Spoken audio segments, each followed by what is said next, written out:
HB digital વિડીયોમાં તમારું સ્વાગત છે અને હું છું હાર્દિક બંધારા. આ છે પંપા સરોવર, હમ્પી નજીક આવેલું એક પવિત્ર અને શાંતિભર્યું સ્થળ. રામાયણ મુજબ શ્રી રામ શબરી માતાને અહીં મળ્યા હતા. શાંત પાણી, કમળના ફૂલ અને આધ્યાત્મિક માહોલ મનને સંપૂર્ણ શાંતિ આપે છે. પંપા સરોવર આસ્થા અને શ્રદ્ધાનું જીવંત પ્રતીક છે. હર હર મહાદેવ. રામાયણ સાથે જોડાયેલી આ પવિત્ર જગ્યા છે. પંપા સરોવર પાસે આવેલી શબરી ગુફા. કહેવામાં આવે છે કે ભગવાન શ્રી રામ વનવાસ દરમિયાન જ્યારે અહીં આવ્યા ત્યારે શબરી માતાએ ભક્તિથી અને પ્રેમથી એઠા બોર અર્પણ કર્યા હતા. ગુફામાં દેખાતા ચરણ ચિહ્નો રામજીના પગલા માનવામાં આવે છે.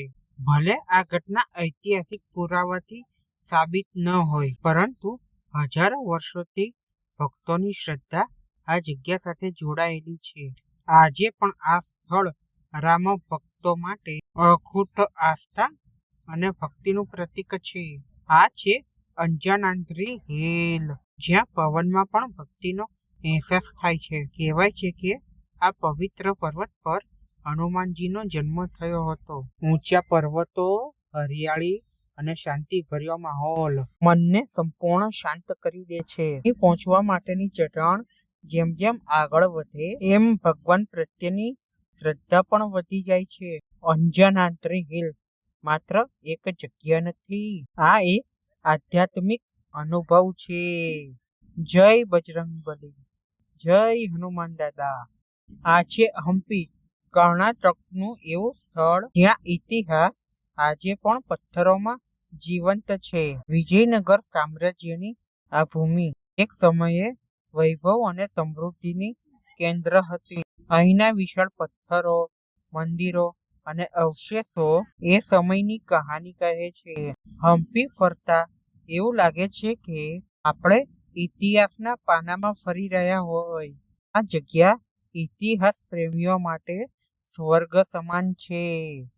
હમ્પીનું સૌથી પ્રસિદ્ધ આકર્ષણ સ્ટોન ચેરિયટ, એક રથ જે સંપૂર્ણ પથ્થરમાંથી બનાવવામાં આવેલો છે. દૂરથી જોતા એવું લાગે છે કે હજી પણ આ રથ ચાલવા તૈયાર છે. સૂક્ષ્મ કોતરણી અને કલાત્મક રચના ત્યારના કારીગરોની અદ્ભુત કળા બતાવે છે. આ રથ માત્ર શિલ્પ નથી, પરંતુ ભારતના સમુદ્ર વારસાની ઓળખ છે. સ્ટોન ચેરિયટ હમ્પીની આત્મા સમાન છે. તો મિત્રો, તમને આ વિડીયો ગમ્યો હોય તો લાઈક કરજો, શેર કરજો, કમેન્ટ કરજો અને સબસ્ક્રાઈબ કરજો. અને હા મિત્રો, આગળના વ્લોગ માટે જોડાયેલા રહેજો HB ડિજિટલ વિડીયો સાથે. Thank you.